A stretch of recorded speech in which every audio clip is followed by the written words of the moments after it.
The rain had been falling for 3 hours straight, steady and unhurried. The kind that soaked through canvas sneakers and made the whole city smell like wet asphalt and cheap detergent. And Daniel Reyes still had grease worked into the creases of his knuckles from the last brake job of the day when he pushed open the door of Marion's diner with his daughter's small hand wrapped around two of his fingers. Lily was mid-sentence about a science project involving volcanoes, her voice rising and falling with the particular urgency only a 7-year-old could bring to baking soda and vinegar. And Daniel nodded along, even though half his attention was on the $23 folded in his back pocket, doing quiet math about whether it would stretch to 2 burgers, a milkshake for Lily, and still leave enough for gas to get through the rest of the week. He'd been putting off buying new brake pads for his own truck for a month now, telling himself it could wait. The way he told himself a lot of things could wait when there was a daughter's growing feet to keep in shoes and a landlord who didn't care about slow months at the shop. He slid into a booth near the window, the vinyl cracked at the seams and cold against his forearms, the fluorescent light overhead humming faintly the way it always did. And it was in that first, quiet moment of settling in that he noticed the woman 2 tables away. She was seated at the end of a booth, her wheelchair angled so she had a clear line to the door. Her hands folded tightly in her lap, in a way that looked less like calm and more like the practiced stillness of someone holding something together through sheer will alone. Across from her sat a man in a suit that had clearly cost more than Daniel made in a month of engine work, his phone lying face up on the table between them, catching his eye every few seconds. Like the woman across from him were background noise he was waiting to tune out entirely. Daniel wasn't trying to listen, but the diner was small, the booths close together, and voices carried more than people intended. After a couple of the man's remarks landed loud enough to catch half the room's attention, he said something about not realizing beforehand that she'd need special accommodations everywhere they went. Said it the way a person complains about a rental car with the wrong trunk space, and the woman's jaw tightened almost imperceptibly. But she said nothing back, her eyes dropping instead to a coffee cup that had clearly gone cold an hour earlier. A thin film of cream still floating untouched on its surface, like proof of how long she'd been sitting there enduring this. Lily noticed before Daniel had fully processed what he was hearing. His daughter had always been wired that way, tuned to unfairness, with the same intensity most kids reserved for cartoons or candy. And she set her crayon down mid-stroke and stared openly at the man with the kind of unguarded disapproval only a child could get away with in public.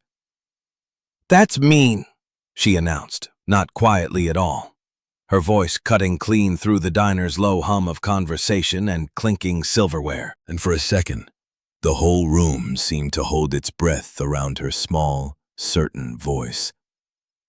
The man in the suit turned in his seat, startled, his mouth already curling into something dismissive as he searched for the source of the interruption, and Daniel felt his own spine straighten before his conscious mind had entirely caught up to what his body was already deciding to do. He wasn't a man who looked for confrontation. He fixed transmissions and picked his daughter up from school and paid his bills 2 days late more often than he'd like to admit. And none of that had ever prepared him for moments like this. Except that somehow it had. Because a father learns fast what he will and won't sit quietly through. "She's right," Daniel said, and he kept his voice level, the same even tone he used with customers who tried to argue down a fair estimate, a tone that didn't ask for a fight, but wasn't going to back away from one either. "You spent the last hour on your phone, and the parts you weren't on it, you spent insulting her. I think it's probably time you left." He didn't raise his voice. He didn't need to. There was something about a man speaking calmly without a trace of fear that unsettled people far more than shouting ever managed to. The suited man's mouth opened some retort half-formed, but his eyes drifted to Daniel's forearms, still marked with old motor oil that no amount of soap ever fully lifted. then to Lily's flat, unblinking stare, and something in his posture deflated. He tossed a crumpled 20 onto the table without counting it, muttered something about the whole evening being a waste of his time, and walked out into the drizzle, without once looking back at the woman he'd spent the better part of an hour humiliating. The diner seemed to exhale as the door swung shut behind him, the bell above it jingling faintly into the silence he left in his wake. Someone at the counter laughed under their breath, quick and quiet, and the waitress appeared almost immediately to refill the woman's coffee without being asked. A small, practiced kindness that suggested this wasn't the first uncomfortable date she'd witnessed play out in that particular booth. Daniel turned back toward Lily, ready to steer her attention back to her volcano drawing and the promise of a milkshake. But the woman spoke first, her voice quieter than he expected, threaded with something caught between embarrassment and a gratitude she seemed determined to keep contained. "You didn't have to do that," she said, looking first at Daniel and then more carefully at Lily, as though trying to memorize the shape of a kindness she hadn't expected tonight. "Though I appreciate the honesty. Both of yours, actually." Up close, she looked younger than Daniel had first assumed from across the room. Maybe early 30s at most, with the composed, carefully arranged expression of someone who had trained her face a long time ago not to give anything away without permission. Her clothes were simple in cut, but unmistakably well made. The kind of quality that didn't announce itself loudly unless a person already knew what they were looking at. And beside her untouched plate sat a leather folder closed, its edges worn soft from years of handling the kind of object that had clearly traveled with her through more important rooms than a diner booth. "She's braver than most adults I know," Daniel said, nodding toward Lily, who had already returned to her drawing, with the easy resilience only children seemed to possess, entire crises forgotten in the time it took to pick a crayon back up. "I'm sorry you had to sit through that. Some people shouldn't be allowed on dates without a chaperone standing by." Something flickered across the woman's face at that, not quite a laugh, but close to it. A small crack in the composure that made her look for just a moment less like a stranger and more like someone who hadn't laughed freely in longer than she wanted to admit, and had almost forgotten what it felt like. "Elena," she said, extending a hand that Daniel shook, registering the surprising firmness of her grip, despite everything about her posture that suggested careful, deliberate control over every part of herself she could manage. Daniel introduced himself and Lily, and for a few easy minutes the conversation moved without effort, Elena asking Lily thoughtful questions about the volcano project with a curiosity that felt genuine rather than performed, the kind most adults reserved only for other adults. But every time Daniel steered the conversation toward something personal, what she did for a living, where she'd grown up, whether she came to this diner often, Elena's answers turned smooth and practiced vague in a way that felt rehearsed rather than shy. "I work in finance mostly," she offered once and left it there, her gaze flicking briefly toward the door, as though double-checking that the man in the suit hadn't decided to come back and finish an argument he'd clearly lost. Midway through the meal, Elena's phone buzzed once against the table, and she glanced at the screen with an expression that shifted so quickly, Daniel nearly missed it entirely. Mild irritation giving way for just a fraction of a second to something sharper and more unguarded, something close to fear. She answered with a clipped, "Not now," before ending the call within seconds, sliding the phone face down, with more force than the moment seemed to require. When she looked back up, the warmth from a few minutes earlier had cooled slightly, replaced by the same practiced blankness she must have worn walking into the diner tonight. "Family," she said, as if that single word were explanation enough to close the subject entirely. And Daniel, who understood exactly how much weight one word like that could carry, didn't push for more, recognizing the shape of a door being quietly shut. Their food arrived not long after, and the conversation drifted toward gentler ground. Lily insisting her volcano would erupt real lava if her teacher would just allow enough vinegar. Daniel mentioning, without any particular emotion attached to it, that he ran a small auto shop 2 blocks from Lily's elementary school and had been raising her alone since her mother left when she was barely 3 years old. He didn't say it looking for sympathy. He said it the way a person mentions the weather, a simple fact of life he'd made his peace with long ago. One more thing that simply was what it was. Elena listened more than she spoke through most of it, and there was something in the careful way she watched him talk about his daughter, something searching, almost evaluating, that felt less like polite dinner interest and more like she was quietly building a picture of exactly who Daniel Reyes was underneath the grease-stained jacket and the tired eyes. When the check finally came, Elena insisted on covering both her own meal and theirs, waving off Daniel's protest with a firmness that made clear arguing further would be a waste of breath neither of them had time for. As she prepared to leave, her assistant, a tall, unsmiling man who had apparently been waiting just outside the entire evening, appeared to guide her chair toward a black car idling at the curb, its engine a low, expensive murmur beneath the rain. Elena paused at the door long enough to press a card into Daniel's hand, her fingers steady despite everything that had unfolded that night. "I might have a job opportunity," she said, her tone deliberately light, though something more serious moved beneath it in her eyes. "Personal assistant work, flexible hours, good pay, more than fair for the trouble. Call the number if you're interested.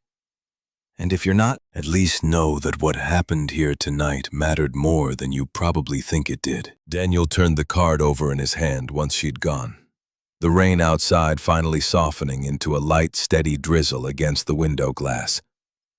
It carried no company logo, nothing official at all, just her name, Elena Cross, and a phone number written by hand in ink rather than printed, as though she hadn't wanted this particular card to be traceable back to anything with her name attached in any official capacity. Lily was already tugging at his sleeve, asking who the pretty lady was and whether Daniel was going to call her. Her voice bright with the easy curiosity of a child who saw the world as simpler than it usually was. Daniel found himself staring at the card longer than the moment probably called, for some quiet instinct at the back of his mind insisting that whatever Elena Cross actually needed from a stranger who spent his days fixing other people's cars, it wasn't going to be nearly as simple as she'd made it sound, standing in the doorway with the rain behind her. Daniel didn't call the number for 4 days, mostly because pride was a stubborn thing that had kept him afloat through worse years than this one, and partly because Lily's cough had gotten worse overnight, deepening into the kind of wet, rattling sound that made him sit bolt upright in bed at 2 in the morning just to listen through the thin wall between their rooms for the rhythm of her breathing. He'd taken her to the clinic on Tuesday, paid out of pocket for a chest x-ray, because the insurance plan through the shop was the cheapest tier available and covered almost nothing that actually mattered when it mattered most. And the doctor had used the word pneumonia in a tone that was calm but firm. The practiced calm of someone who had delivered this particular sentence to 100 parents who couldn't quite afford the treatment being recommended. Daniel had nodded along, running numbers silently in his head, while the doctor explained antibiotics and follow-up visits and the possibility of a specialist if her lungs didn't clear the way they should. And by the time he'd gotten Lily home and tucked into bed with a humidifier hissing softly beside her, he had already pulled Elena Cross's card out of his wallet 3 separate times, without quite letting himself dial the number, turning it over in his fingers like it might answer some of his questions just by being looked at long enough. It was Wednesday night, Lily finally asleep, after a dose of medicine that had cost more than he wanted to think about, when Daniel sat alone at his kitchen table with the card propped against the salt shaker, and made the call before he could talk himself out of it yet again. Elena answered on the second ring, her voice steady, unsurprised, almost amused, as if she'd fully expected him to take exactly this long to work up the nerve and had simply planned her week around it. "I was starting to think you'd lost the card," she said. And there was something warm underneath the dry humor. Warm enough that Daniel found himself explaining more than he'd intended to a woman he'd met once in a diner. Lily's cough, the diagnosis, the numbers that refused to add up no matter how many times he ran through them on scraps of paper at the kitchen table. Elena listened without interrupting once, and when he finally trailed off, feeling faintly foolish for having said so much to a near stranger, she simply replied, "Come by tomorrow afternoon. We'll talk about the position, and I'll have my doctor take a look at Lily. No cost to you. Consider it part of the interview process." Daniel started to protest the old reflex of a man who'd never taken charity easily, even when he probably should have. But Elena cut him off gently before he could finish forming the sentence. "It isn't charity, Daniel. It's practical. I need someone reliable. And the man half distracted by a sick daughter isn't reliable, no matter how good his intentions are. Let me remove the distractions so we can actually talk business like adults." The address she gave him wasn't in any neighborhood Daniel had ever had reason to visit. A private drive gated behind hedges trimmed so tall and precise they looked more like architecture than landscaping. And when he pulled his 15-year-old truck up to the intercom the following afternoon, the engine ticking and complaining the way it always did after a long drive, he felt distinctly out of place in a way that had nothing to do with confidence and everything to do with arithmetic. The sheer gap between what this property probably cost and what he'd earn in several lifetimes bent over other people's transmissions. The gate swung open without him needing to explain himself beyond stating his name into the intercom, as though he'd already been expected and quietly pre-approved by someone he'd never met.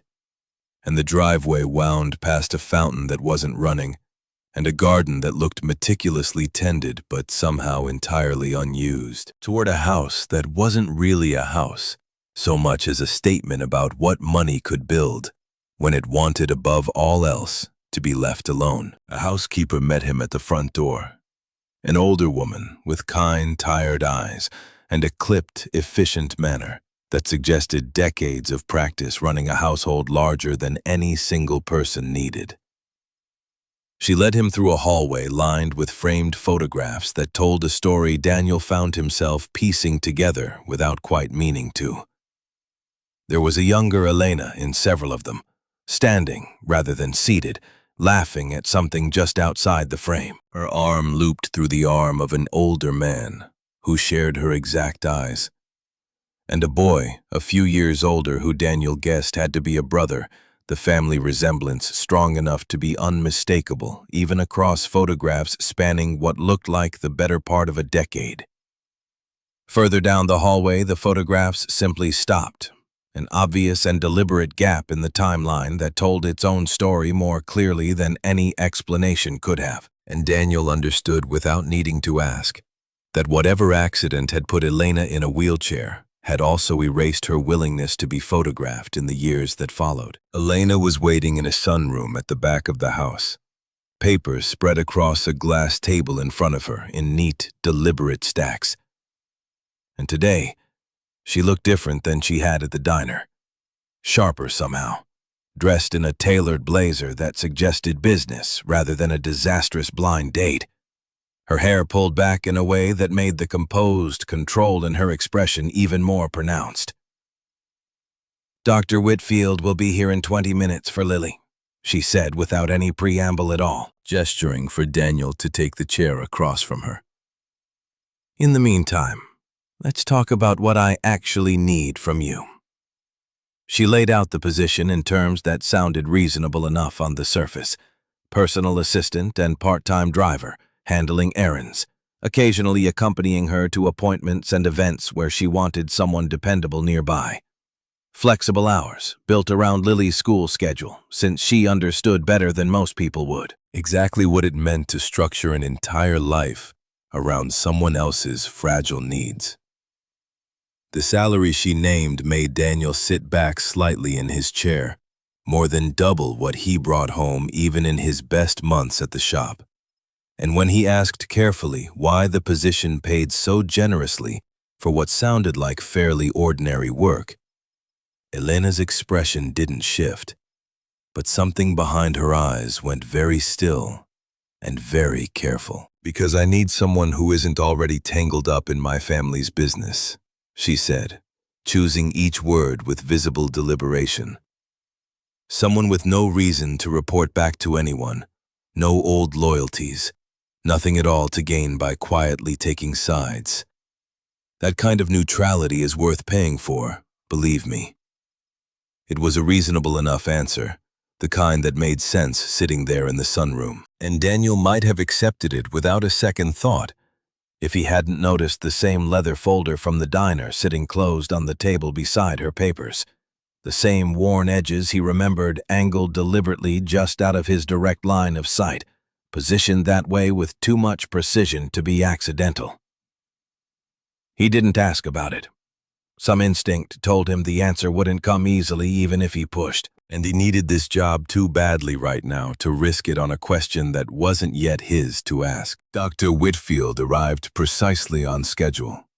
A soft-spoken man who examined Lily with unhurried thoroughness in a guest room that had clearly been converted into something resembling a small private clinic, complete with equipment Daniel didn't recognize and didn't think to ask about.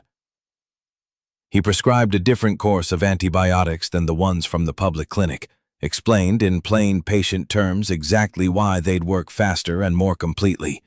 And when Daniel tried to bring up payment, the doctor simply said that Elena's account would handle the cost and left absolutely no room for further discussion on the matter.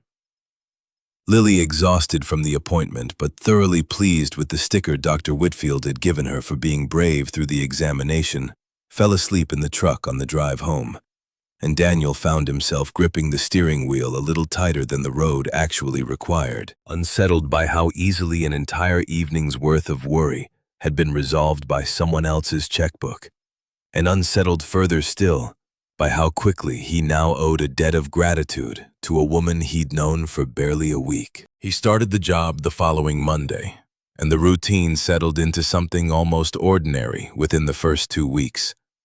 Mornings spent driving Elena downtown to meetings in glass office towers that never quite explained what exactly she did inside them. Afternoons running errands that ranged from picking up dry cleaning to delivering sealed envelopes to law offices where the receptionists knew Elena's name on sight without ever needing to ask for identification. She was efficient with him, professional in a way that kept clear boundaries between them, even as those boundaries occasionally blurred at the edges. Small, unguarded moments where she'd ask after Lily's recovery, with a warmth that felt entirely separate from her clipped business voice, or where Daniel would catch her watching him across the car with an expression he couldn't quite name, something caught between curiosity and quiet calculation that made him wonder more than once exactly what he was actually being evaluated for beneath the surface of ordinary errands. Marta, the housekeeper, warmed to him faster than he expected, and it was Marta who first mentioned, almost offhandedly one morning while pouring coffee into his cup without being asked, that the previous 3 assistants Elena had hired hadn't lasted more than a month each. Every one of them let go abruptly after what Marta described only as asking too many questions about the wrong things. Daniel filed that particular detail away carefully, the way he filed away a rattle in an engine that hadn't caused visible problems yet, but would inevitably need attention down the road, and he began paying closer attention to the patterns forming quietly around him, the way certain rooms in the house stayed permanently locked, the way an unfamiliar black sedan sometimes idled across the street from the property for hours without explanation, the way Elena's phone would occasionally light up with a single name, Marcus, that she never once answered while Daniel was in the room. It was during the 3rd week that Daniel first entered Elena's private study without meaning to, looking for a set of car keys Marta had told him were sitting on the desk, and found instead a stack of documents spread across the surface that he had absolutely no business reading, but couldn't entirely stop himself from glancing at before he caught himself and looked away. Dense legal letterhead, formal language he didn't fully understand, but certain phrases jumped out anyway, despite his best efforts not to read them. Competency hearing, guardianship petition, medical evaluation, and a signature at the bottom of one page. Marcus Cross, written with the flourish of a man thoroughly accustomed to signing important documents without a second thought about their consequences. Daniel found the keys quickly and left the room just as quickly, his pulse elevated in a way that had nothing to do with physical exertion. And he said nothing about it to Elena that day, uncertain exactly what he'd stumbled onto or what it would mean to admit out loud that he'd seen it at all. That evening, as he was preparing to leave for the day, Elena stopped him in the hallway near the front door, her expression carrying a weight he hadn't seen from her before. Something closer to the vulnerability she'd shown briefly at the diner before catching herself and closing back up. "Daniel," she said, and then paused long enough that he genuinely thought she might not finish the sentence at all. "Thank you for not asking questions you probably want to ask." It wasn't quite a confession, and it wasn't quite an apology, but it landed close enough to both that Daniel understood without needing further explanation that whatever he'd glimpsed in that study was only the smallest visible edge of something far larger, something Elena was clearly carrying alone inside a house full of people paid to serve her, but seemingly no one she actually trusted. He wanted to tell her she didn't have to carry it by herself, that whatever it was, two people facing it together would weigh less than one person facing it in silence. But the words felt too large for the hallway they were standing in, too large for the short time they'd actually known each other. So instead, he simply said, "You don't owe me an explanation, but if you ever want to give me one, I'm not going anywhere." And something in Elena's carefully composed face cracked just slightly at that. Gratitude and fear tangled together in equal measure before she nodded once and turned back toward her study, the door closing softly behind her, leaving Daniel standing alone in a hallway lined with photographs of a family that smiled easily in every picture except the ones that mattered most. The invitation to Sunday dinner at the Cross family estate came through Marta rather than from Elena herself, delivered with a look that suggested even the housekeeper wasn't entirely comfortable passing along the message, and Daniel understood why the moment he pulled the town car through the gates of a property twice the size of Elena's own home, all pale stone and manicured hedges arranged with a precision that made the whole place feel less like a family residence and more like a stage set built for performances rather than living. Elena had been quiet on the drive over, quieter than he'd ever seen her, her hands folded tightly in her lap, the exact way they'd been folded the night they met at the diner. And when Daniel glanced at her in the rearview mirror at a red light, he caught an expression on her face that looked almost like bracing for impact, the particular look of a person walking into a room she already knew would hurt her before a single word had been spoken. He wanted to ask if she was all right, but something about the set of her jaw told him this wasn't a question she'd welcome tonight. So instead, he simply drove, letting the silence sit between them the way it sometimes needed to. The dining room was enormous, the kind of space clearly designed to intimidate rather than welcome, with a table long enough to comfortably seat 20, though only 5 places had been set for tonight's dinner, each one arranged with a formality that felt more like a negotiation table than a family meal. Marcus Cross sat at the head, a broad-shouldered man in his late 30s who'd inherited their father's jaw, and as Daniel would come to understand over the following weeks, none of what people described as their father's patience or fairness. Beside him sat a woman introduced simply as Aunt Deborah, sharp-eyed and dressed in pearls that looked considerably older than Daniel's truck. her gaze moving over him with the swift, dismissive efficiency of someone accustomed to categorizing people by their clothing within seconds of meeting them. Elena wheeled herself to her designated place at the table with a composed dignity Daniel had come to recognize as armor she wore specifically for occasions like this one, and he took his position slightly behind her chair as instructed. Present in the room, but meant to remain peripheral. A driver who happened to be standing nearby rather than a guest with any right to speak. Marcus barely glanced in his direction beyond one long, assessing look that traveled from Daniel's worn shoes to his haircut, and clearly found both severely lacking. "So this is the new one," Marcus said, addressing Elena as though Daniel weren't standing close enough to hear every word. His tone carrying the particular boredom of a man who had long ago stopped bothering to disguise his contempt in front of people he considered beneath his notice entirely. "Lasted longer than the last 3 combined, from what I hear. Should we be worried, Elena? Or should we be relieved that someone's finally found the patience for you?" Aunt Deborah laughed softly at that, a practiced, brittle sound that suggested she'd laughed at variations of this same joke many times before tonight. And Elena's expression didn't change at all. The kind of careful stillness Daniel now understood took enormous, exhausting effort to maintain in front of people who clearly enjoyed testing its limits.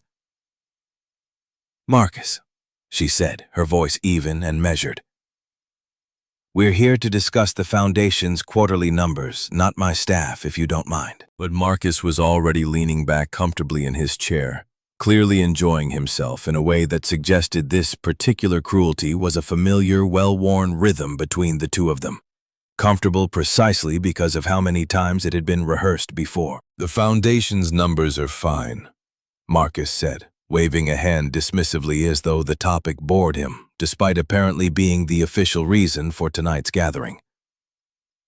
"What actually concerns me, what concerns all of us who love you, Elena, is whether you're truly fit to keep making these decisions alone anymore. Dr. Holloway mentioned some concerns after your last evaluation.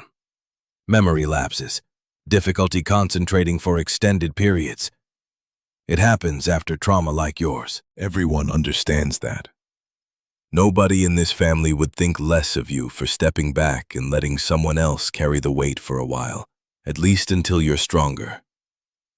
The words landed with a practiced gentleness that somehow made them more cutting than open hostility ever could have, dressed up carefully as concern while carrying an unmistakable threat underneath every syllable.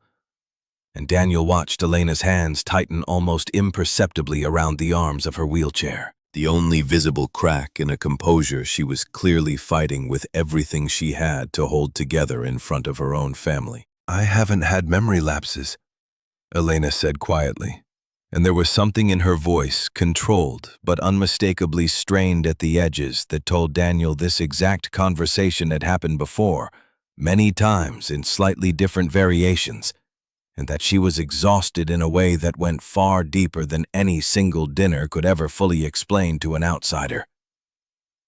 "Dr. Holloway's notes were about a temporary medication adjustment after the accident, nothing more." "That's not remotely the same thing.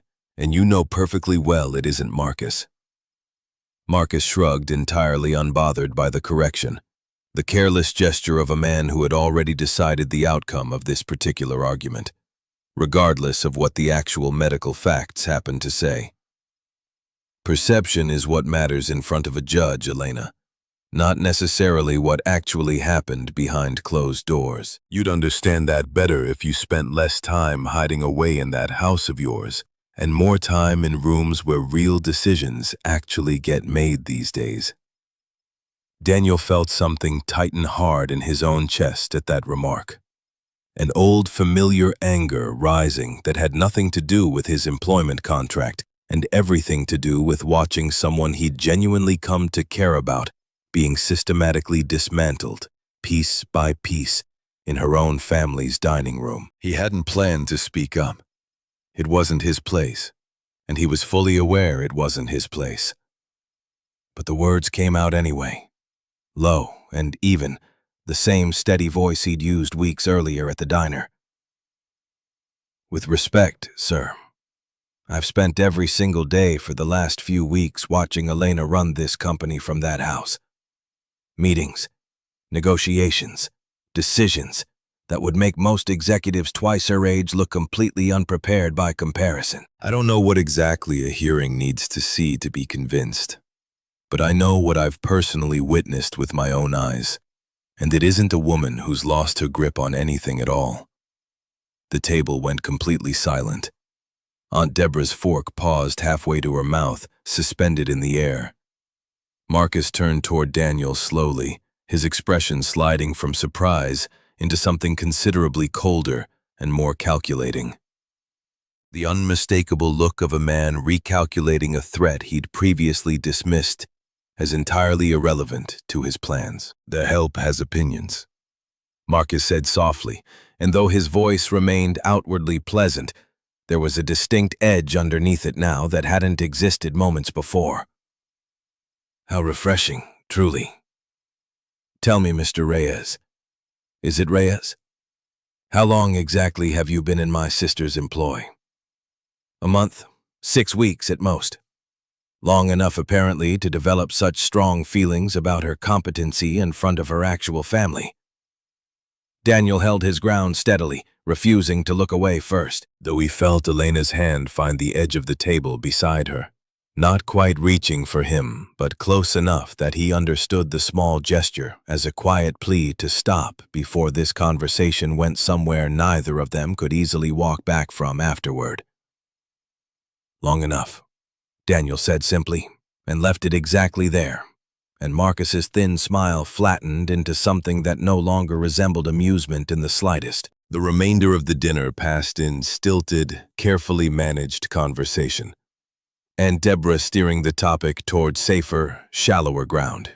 Charity galas and stock portfolios, and a cousin's upcoming wedding that neither Daniel nor apparently Elena cared much about. But the temperature in the room had shifted permanently and irreversibly, and Daniel could feel Marcus's attention returning to him again and again throughout the remaining courses, assessing, quietly, filing away details, the way a man studies an unexpected obstacle he hadn't previously accounted for in his carefully laid plans. By the time they finally excused themselves and left, Elena's shoulders had dropped with visible, palpable relief the moment the car passed back through the estate gates, the mask she'd worn all evening finally slipping in the relative privacy of the back seat, and she pressed her palms against her closed eyes for a long, silent moment before finding the words to speak again. "You shouldn't have done that," she said.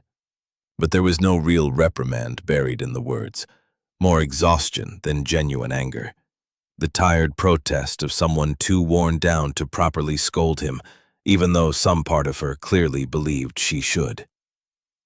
"Marcus doesn't forget people who embarrass him in front of an audience, Daniel. You've made yourself a target now, and I should have warned you better before tonight ever happened." Daniel glanced at her reflection in the mirror, unable to keep the frustration entirely out of his voice. He was trying to convince a room full of people that you're not fit to run your own life, Elena.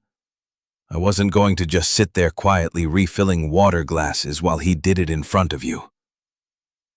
Elena was quiet for a long moment, watching the city lights slide past the window glass. And when she finally spoke again, her voice had lost some of its careful, practiced control, something raw bleeding through the cracks in her composure. "There's a hearing," she said finally, so quietly Daniel almost missed the words entirely over the low hum of the engine. "In 6 weeks. Marcus filed a formal petition questioning my competency to manage my own trust and the foundation independently. If the judge rules against me, guardianship transfers directly to him. Everything I've built since the accident, gone in an instant. Handed over to a man who has never once asked what I actually want for any of it." Daniel pulled the car over without fully deciding to, easing onto a quiet, tree-lined side street a few blocks from her house, and turned in his seat to face her properly, rather than through the narrow frame of the mirror. "Why didn't you tell me this from the very start?" he asked. Not with accusation, but with something closer to genuine hurt. The particular ache of realizing you'd been kept carefully at arm's length by someone you'd started without quite admitting it fully to yourself, to care about deeply. Elena met his eyes for a long, searching moment, and something in her expression wavered visibly, the careful architecture of her composure trembling at its very foundation for the first time since he'd known her. Because everyone who's ever known the truth has either used it against me or run from it entirely, she said. My last 3 assistants figured out just enough to get nervous and quit rather than risk being pulled into a messy family lawsuit. I didn't want you to become the 4th. I wanted, just once, in longer than I can remember, to have someone in my life who saw me as capable before they ever knew I needed defending from my own blood. The confession hung suspended in the space between them, heavier than anything either of them had said aloud since that first night at the diner. And Daniel felt the shape of an entire hidden architecture beginning to reveal itself, piece by piece. The job offer that had never quite made complete sense, the locked rooms throughout the house, the leather folder she kept angled carefully out of his view, the string of previous assistants who'd all left abruptly without proper explanation. He wanted to ask directly, wanted to demand the whole, unvarnished truth right there on a quiet residential street with the engine still idling. But something in Elena's face, exhausted and fragile in a way she rarely allowed herself to be seen, stopped him from pushing further. I'm not going anywhere, he said instead, echoing the same words from the hallway days earlier.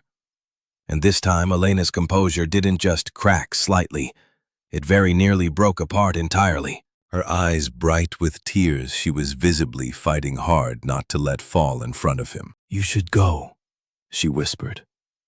For your own sake, and for Lily's sake too. Marcus doesn't play fair, Daniel. Not even remotely. He'll look into you, dig deep into your past, your ex-wife, your finances, anything at all he can use as leverage or as a convenient excuse to have me fire you before the hearing takes place. I've watched him do far worse to people who mattered considerably less to him than you're already starting to matter to me. The admission slipped out before she seemed to fully intend it, and she looked away quickly afterward, staring out at the darkened window at nothing in particular, as though she could somehow take the words back simply by refusing to look at him, while they still hung heavy in the air between them. Daniel didn't push the moment any further, understanding instinctively that pressing too hard right now would only send her retreating back behind walls she'd spent years carefully constructing around herself. Instead, he pulled the car back onto the road and drove the remainder of the way to her house in a silence that felt for the first time since he'd met her less like distance and more like two people quietly deciding without needing to say it aloud to trust each other with the fragile space between their words. He didn't know yet. Walking her carefully to the door that night and saying a quiet, measured goodnight in the entryway. Exactly how deep Marcus's coming investigation would eventually reach, or how much it would ultimately cost him personally to be tangled up in a family war that wasn't originally his own to fight.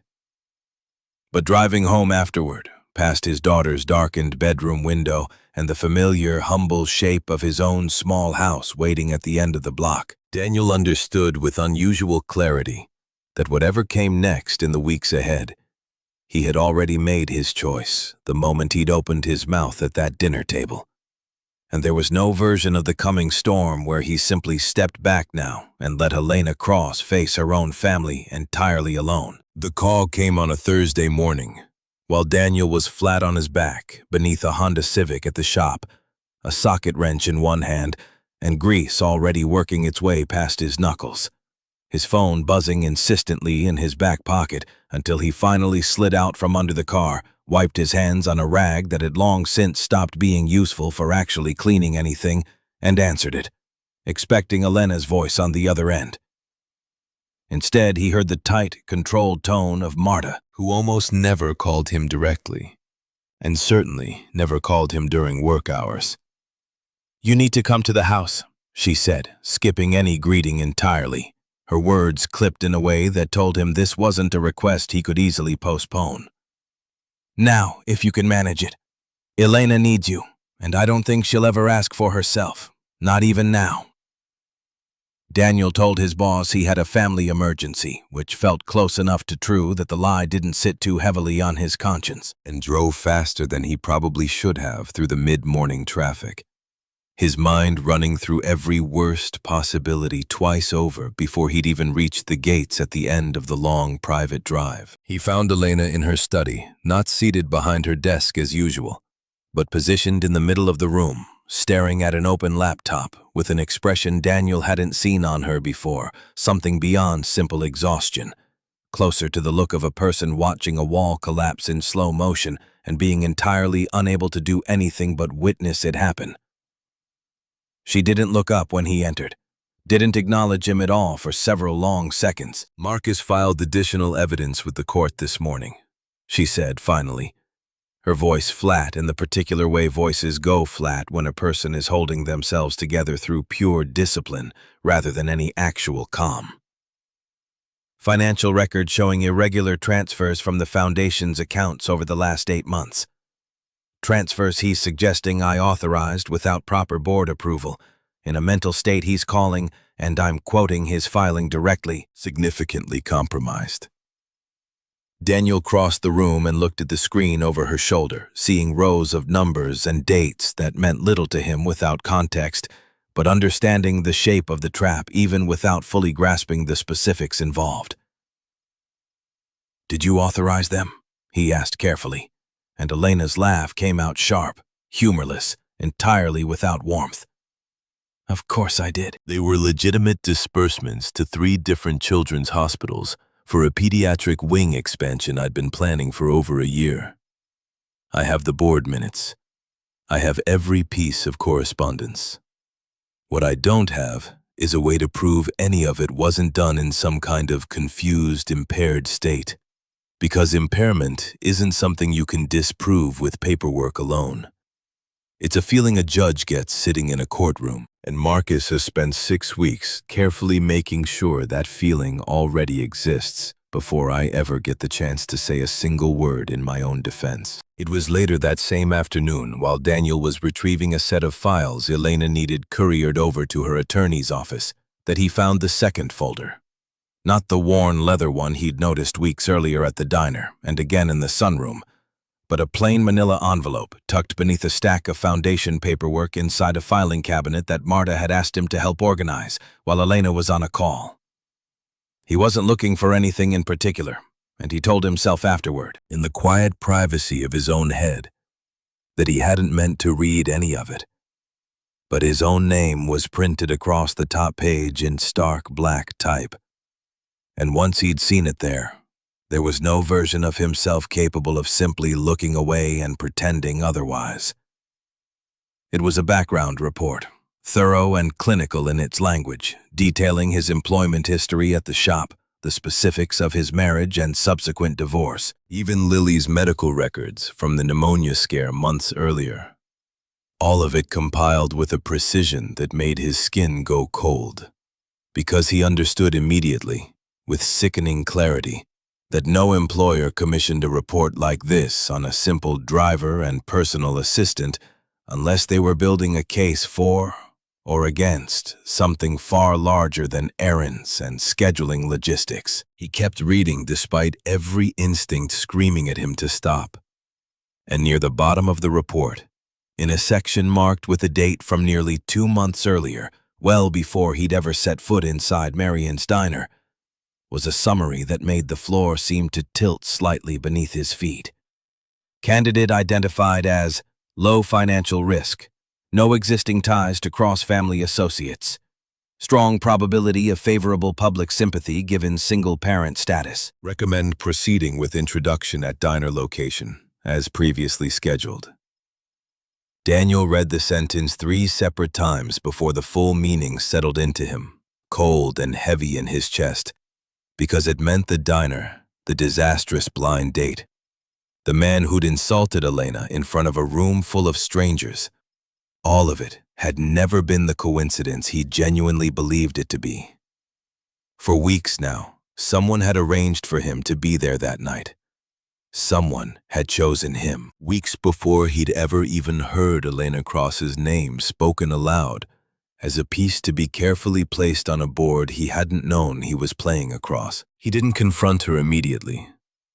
He drove the files over to the attorney's office exactly as instructed, his hands steady on the wheel, even as his mind turned the discovery over and over, relentlessly, searching, desperately for an explanation that wouldn't feel like outright betrayal and failing, no matter how many angles he considered to find one that actually fit. By the time he returned to the estate that evening, the sun already sinking low behind the hedges, the initial shock had settled into something quieter and considerably more dangerous. The kind of controlled, simmering hurt that didn't announce itself loudly, but sat heavy underneath every single word he might choose to say next. He found Elena in the sunroom, the same room where he'd first heard the terms of his employment laid out so reasonably, and he set the manila folder down on the glass table in front of her without a word of preamble, watching her face carefully, as she recognized exactly what it was, watching the color drain slowly from her expression as she understood precisely what he'd found, and what it meant that he was standing here now, holding it. "You planned it," Daniel said, and his voice came out quieter than he expected, quieter than the anger underneath it truly deserved to sound.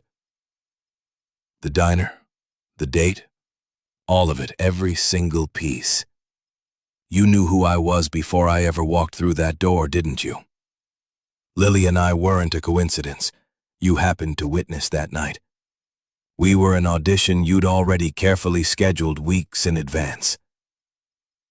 Elena didn't try to deny any of it, and somehow that honesty was worse than an outright lie would have been, because it meant every version of an excuse he might have been willing to accept for her simply didn't exist anywhere in the room between them.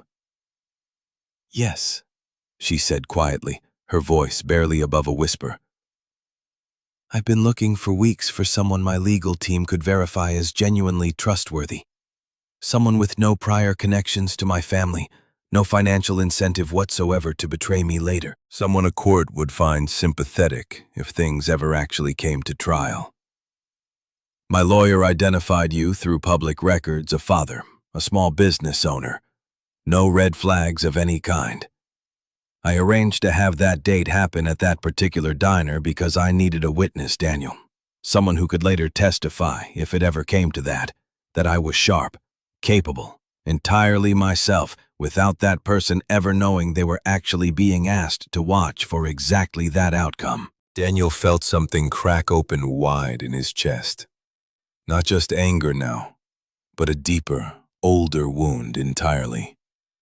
The specific humiliation of a man who had spent his entire adult life being underestimated for his income and his circumstances, now discovering that even his own instinct to do the right thing, the exact moment he'd stood up for a stranger in that diner, had been engineered rather than genuinely chosen by him.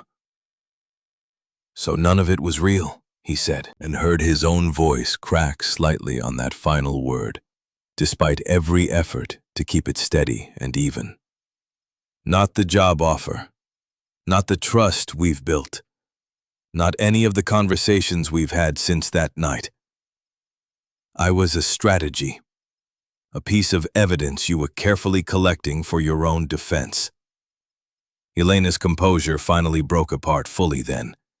Tears she'd clearly been fighting back for hours now spilling over, despite everything in her posture straining hard against it. "The plan was real," she admitted, her voice shaking noticeably now.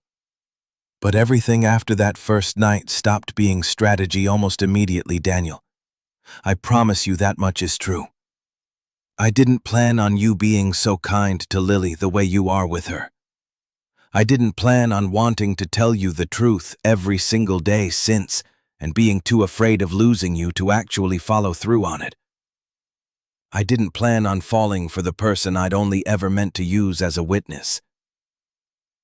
but I did fall. And I've hated myself every single day since for not telling you the moment it stopped being business between us." He wanted desperately to believe her. That was the worst part of all of this. Standing there with the manila folder between them like an accusation neither of them could take back now. Feeling the old scar from his marriage throb in a way it hadn't in years. The memory of his ex-wife telling him plainly, coldly, that a man who fixed cars for a living wasn't the future she'd actually pictured for herself. Elena's confession touched that exact same wound with surgical precision, whether she'd meant it to or not. Because it told him that even here, even in this house, he had been valued first for his usefulness, and only later, maybe, if he was lucky, for himself as an actual person. And Daniel wasn't entirely sure in that moment whether he still had the strength left in him to sort out which version of Elena Cross was actually the true one standing in front of him now.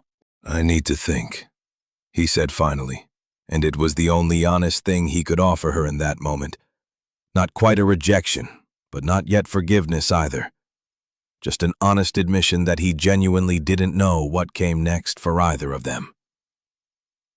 He left the estate that night without another word passing between them, driving home through streets he barely registered along the way, and found Lily already fast asleep when he arrived, her small chest rising and falling steadily beneath her blanket. Blissfully unaware of the storm her father was quietly navigating on her behalf. He sat beside her bed for a long time that night, thinking about every version of a father he'd tried desperately to be since her mother had left them both behind. Every sacrifice that had felt necessary at the time, and every shortcut he'd refused to take, even when it would have made his own life considerably easier. And he understood, sitting there alone in the dark, that the real question facing him wasn't whether Elena had used him at the very beginning of all this. The real question was whether whatever had grown between them since that beginning was strong enough now to survive the truth of exactly how it had started. He didn't sleep much that night at all, and it was nearly dawn, the first gray light just beginning to touch the edges of his bedroom curtains, when his phone rang. An unfamiliar number that he almost let go straight to voicemail before some deeper instinct made him answer anyway. It was Marta, her voice tight with an urgency that snapped him fully immediately awake. "Marcus is here," she said without any greeting at all. "He came early, before Elena was even properly awake, with two men I've never once seen before, and the whole stack of papers he's calling an emergency competency filing. He's saying he has sufficient grounds for immediate intervention this morning. Daniel, I genuinely think he means to have her removed from this house today, right now, before the actual scheduled hearing even happens." Daniel was already pulling on yesterday's discarded clothes before she'd even finished the sentence, calling a neighbor quickly to check on Lily for the morning. His earlier hurt shoved temporarily into a locked corner of his mind, because whatever confusion still existed between him and Elena, none of it mattered next to the image of Marcus deliberately exploiting the confusion of an early morning to seize something he had absolutely no legal right to seize yet. He arrived at the estate to find exactly the scene Marta had described to him over the phone. Marcus standing squarely in the entryway, with two men in dark, unfamiliar suits, a thick folder of papers clutched in his hand, his voice raised in a tone of practiced, performative concern as he explained to a visibly shaken Elena, still dressed in her robe, that emergency guardianship provisions allowed for immediate protective custody whenever a ward's safety was believed to be genuinely at risk, and that recent evidence, financial irregularities, erratic behavior supposedly reported by household staff, gave him more than sufficient legal grounds to act today, rather than waiting for a hearing that could easily be manipulated by people with their own competing interests at stake. Daniel understood immediately, with a clarity that cut cleanly through his own personal hurt entirely, that Marcus meant Daniel himself when he said people with their own interests. that this entire early morning ambush had been deliberately accelerated the moment Marcus learned, or simply guessed, that Daniel had discovered the truth, and that the fragile trust between him and Elena might be cracking at exactly the moment Marcus needed it to crack most. "There's no erratic behavior happening here," Daniel said, stepping fully and deliberately into the entryway, his voice carrying the same calm, unshaken steadiness it had carried that first night in the diner months earlier. "I've spent every single day for the last 2 months alongside Elena. I've watched her manage complex negotiations, read contracts most lawyers would need an hour just to properly parse, run an entire household and a charitable foundation without a single meaningful lapse in judgment anywhere. If you actually have real evidence of impairment, take it to the judge on the scheduled hearing date, like everyone else would have to. Storming in here at 6 in the morning with men in suits isn't protection at all. It's intimidation, plain and simple. And I think you know that better than anyone else standing in this room right now." Marcus's eyes flicked toward him with open, undisguised contempt. But underneath it, for the first time since Daniel had ever met the man, there was something that looked almost like uncertainty flickering through the dawning recognition of a man realizing his own timeline had been forced by fear rather than genuine confidence. "This isn't your family, Reyes," Marcus snapped sharply. "Stay out of matters that clearly don't concern you in the slightest." But Elena, finding her voice again at last, straightened herself in her chair with a composure that seemed to draw its strength directly from Daniel, standing steadily beside her now. "He's right, Marcus. There's no actual emergency here, except the one you've manufactured entirely because you're afraid the real hearing won't go your way in the end. Get out of my house immediately, or I'll have Daniel call the police right now and let them sort out exactly what legal authority you actually think you have standing here this morning." The standoff held for a long, tense moment, Marcus visibly recalculating everything in real time until one of the suited men murmured something quietly near his ear, some quiet warning about the legal risk of proceeding further without an actual judge's order in hand, and Marcus's jaw tightened with barely restrained fury before he finally turned on his heel and walked out, promising in a voice tight with anger that the hearing would settle everything soon enough, and that Elena would come to regret trusting the wrong people before all of this was finally over. The moment the front door closed behind him, Elena's shoulders sagged completely, the adrenaline that had held her upright draining out of her all at once, and Daniel knelt beside her chair without even thinking about it, taking her trembling hands gently in both of his own. "I'm still angry," he admitted quietly, meeting her eyes directly. "About the diner, about being used as a piece of strategy before I ever even knew your actual name. But I wasn't going to let him do that to you this morning. Whatever remains unresolved between the two of us." Elena looked at him with an exhaustion so complete it bordered almost on peace, the particular relief of a person who has been fighting entirely alone for so long that a single ally standing firmly beside her feels like solid ground after years spent lost at sea. "I know I have to earn back whatever trust I broke between us," she said softly, her voice still unsteady. "I'm not asking you to forgive any of it right now, not today. I'm only asking you not to disappear completely before I at least get the chance to try." The 6 weeks between that early morning confrontation and the actual hearing passed in a strange, suspended rhythm that Daniel would later describe to himself as living inside a held breath, every day carrying the low hum of anticipation beneath its surface, even as ordinary life continued its stubborn insistence on carrying on, regardless of what loomed ahead. He kept driving Elena to her meetings, kept picking Lily up from school, kept fixing transmissions during the hours in between, but something had shifted permanently in the space between him and Elena. A careful, deliberate rebuilding that neither of them rushed, and neither of them pretended was simple.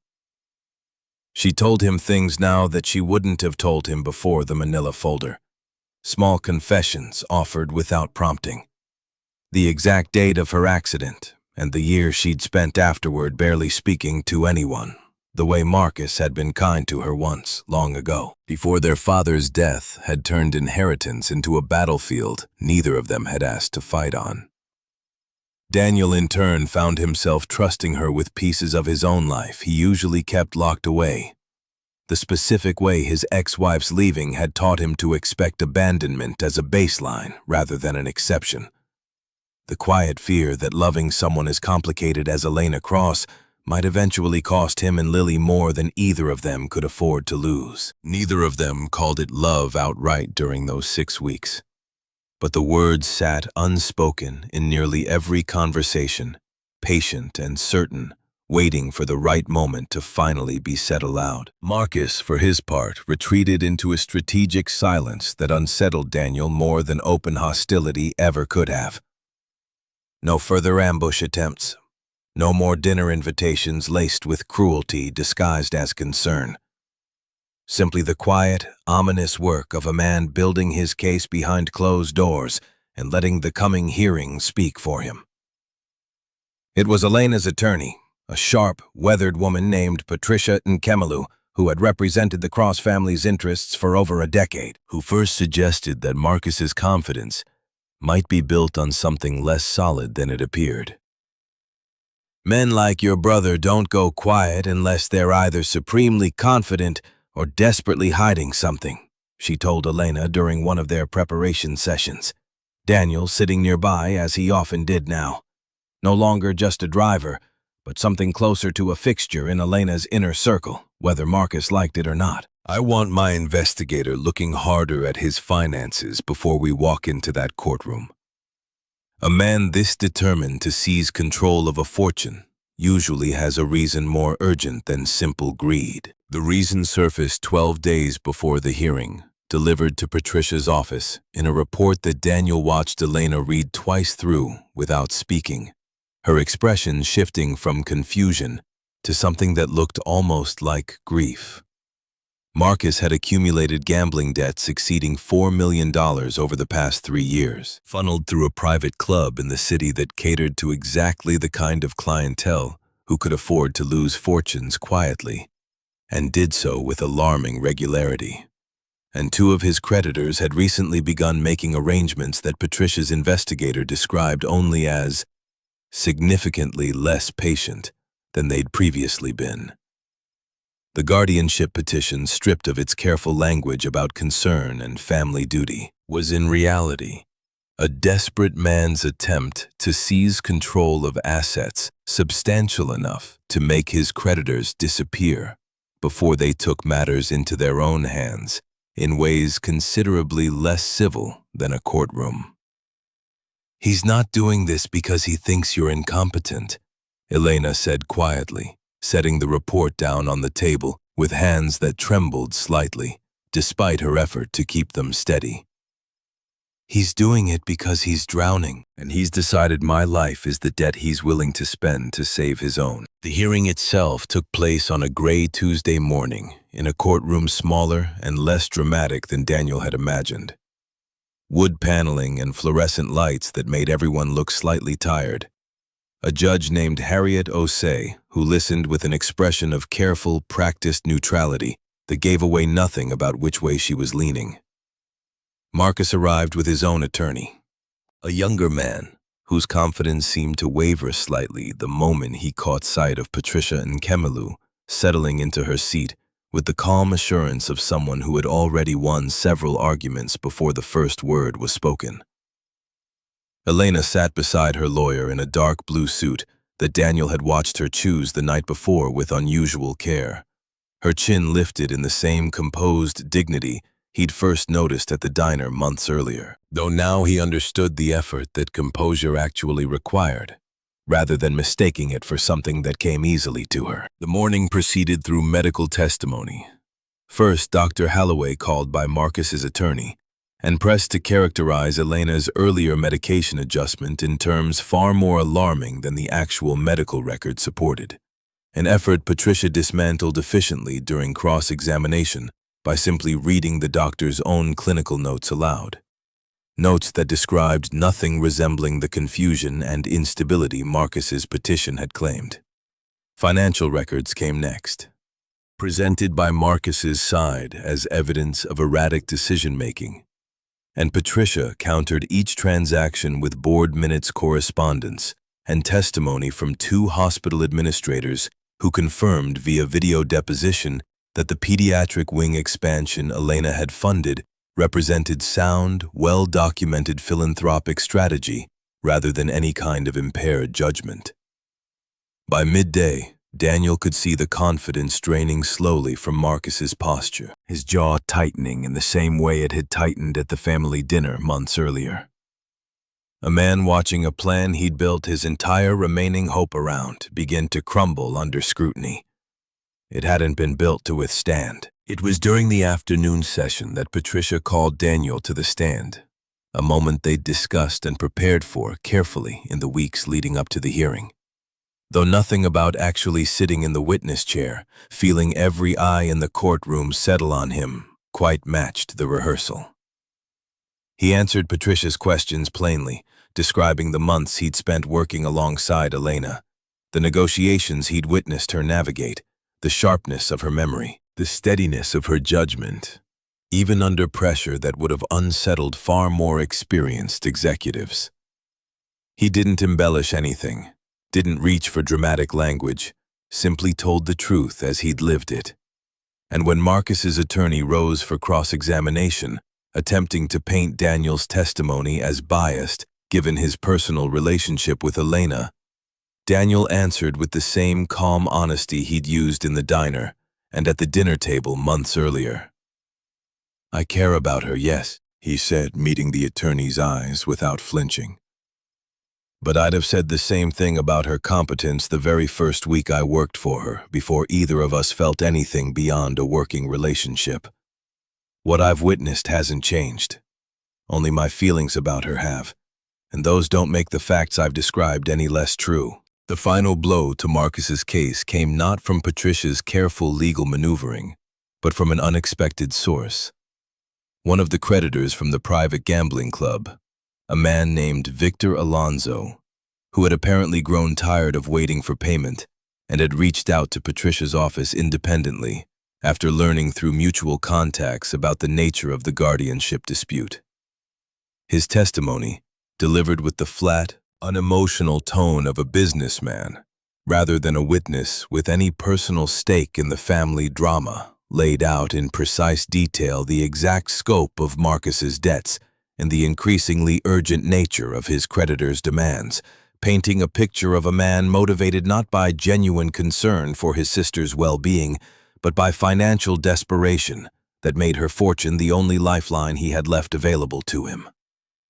Marcus's face throughout this testimony moved through a visible sequence of denial, fury, and finally a kind of hollow defeat that Daniel almost felt sorry for. Remembering the photographs in Elena's hallway of 2 children who had once long ago apparently loved each other, before money and inheritance had carved a permanent wound between them. Judge Osei's ruling delivered late that afternoon, after a recess that felt to Daniel like it stretched on for hours rather than the 40 minutes it actually took. Dismissed Marcus's petition entirely, finding no credible evidence of impairment and expressing in language carefully measured but unmistakably pointed significant concern about the motivations underlying the petition itself. She further ordered a referral for review of potential misuse of family trust resources, given the pattern of debts uncovered during proceedings. A consequence that Patricia later explained would likely result in Marcus facing both civil and possibly criminal scrutiny in the months ahead. A reckoning entirely of his own making, that no amount of charm or family privilege would fully shield him from this time. Elena received the ruling with a stillness that Daniel recognized now as her particular way of processing enormous relief tears gathering in her eyes but never quite falling. Her hand finding his beneath the table where no one else could see, gripping it with a strength that told him everything her composed expression wasn't yet ready to say aloud. They left the courthouse together as the gray afternoon light gave way to the softer gold of early evening. Elena's wheelchair moving easily now along a path that had for 6 agonizing weeks felt uncertain in every direction. And it was on the courthouse steps, with Patricia gathering her files a respectful distance behind them, and Marcus disappearing into a car without a single glance back, that Elena finally said the words that had been sitting unspoken between them for weeks. "I love you," she said simply. No elaborate speech, no attempt to dress the confession in anything more complicated than the plain truth. "I loved you before I ever admitted it to myself, and I've spent every day since that morning with the manila folder, terrified that I'd already ruined the only honest thing that's happened to me since my accident." Daniel knelt down beside her chair, right there on the courthouse steps, careless of the people passing by, and took her face gently in his hands. "I've loved you for a while too," he admitted, his voice rough with an emotion he'd been carefully managing all day. "Longer than I wanted to admit, given how it all started. But I've watched you fight for 6 weeks with more courage than most people manage in a lifetime. And whatever strategy brought us together in that diner, everything since has been real. At least on my end. I need you to know that." Elena's tears finally fell then, unguarded. For the first time Daniel had ever witnessed, and he kissed her softly right there on the courthouse steps, indifferent to anyone who might be watching. A small, quiet vindication after weeks of careful, painful rebuilding. The months that followed unfolded with a gentleness neither of them had quite expected after everything that preceded them. Elena resumed full control of the foundation and her family's business interests, and one of her first official acts as unquestioned head of the family trust was establishing a scholarship program for children of single parents pursuing vocational trades.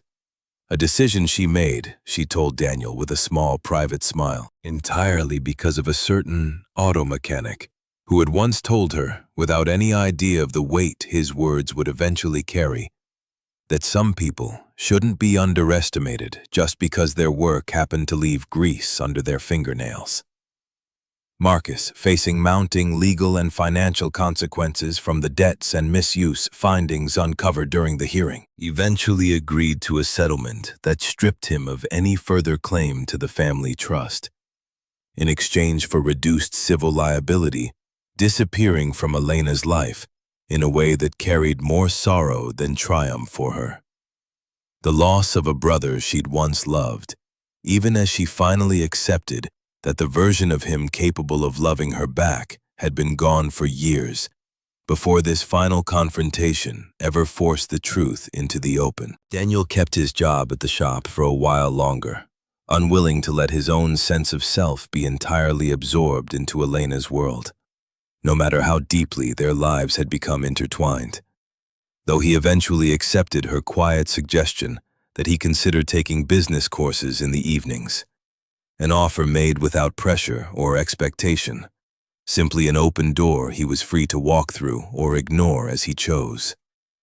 Lily, for her part, adjusted to Elena's presence in their lives with the easy, uncomplicated acceptance only children seemed capable of, treating the enormous house and its unfamiliar comforts as simply an extension of the world she already knew, rather than anything requiring careful navigation.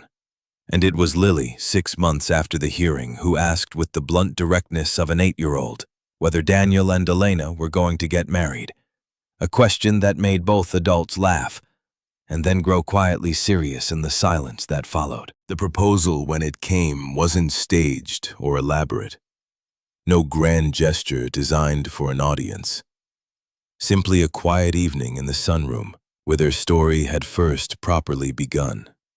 Daniel, kneeling beside Elena's chair the way he had on the courthouse steps months earlier.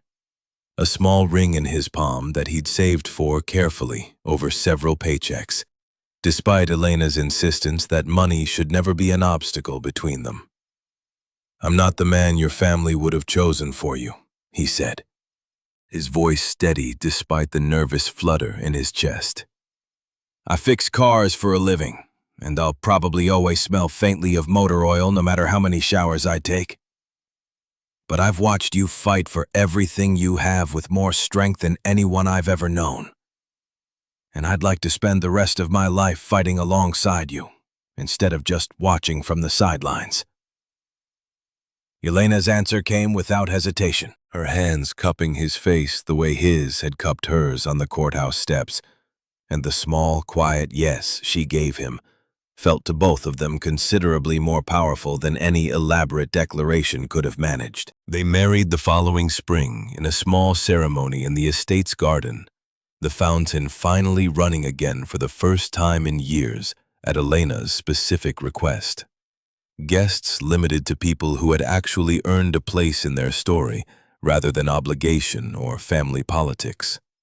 Marta crying openly throughout the entire vows, Lily serving as flower girl with a seriousness about her responsibilities that made everyone laugh through their own tears. Elena wore a simple dress rather than anything elaborate, and when Daniel lifted her gently from her chair for their first dance, a slow, careful movement they'd practiced together in the sunroom for weeks beforehand, there wasn't a single dry eye among the guests watching two people who had found each other through circumstances neither of them would have chosen built something real, despite a beginning built on strategy and desperation, and emerged from every trial that followed, not just intact, but genuinely deeply happy, in a way that neither of them had quite believed themselves capable of finding again. Years later, when Lily was old enough to ask her parents how they'd actually met, expecting some simple, straightforward story, the way children usually do,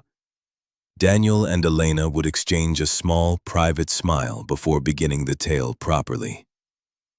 A rainy night at a diner, a bad date, a little girl's unguarded honesty, and a lie that had somehow, against every reasonable expectation, grown into the truest thing either of them had ever built together. It wasn't the story either of them had planned when Elena's assistant first identified Daniel Reyes as a low financial risk, suitable for a carefully orchestrated introduction.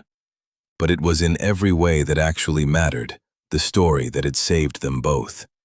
A single dad and a billionaire who'd once been dismissed as fragile, finding in each other exactly the kind of steady, unshakable partnership neither of them had believed the world still had left to offer.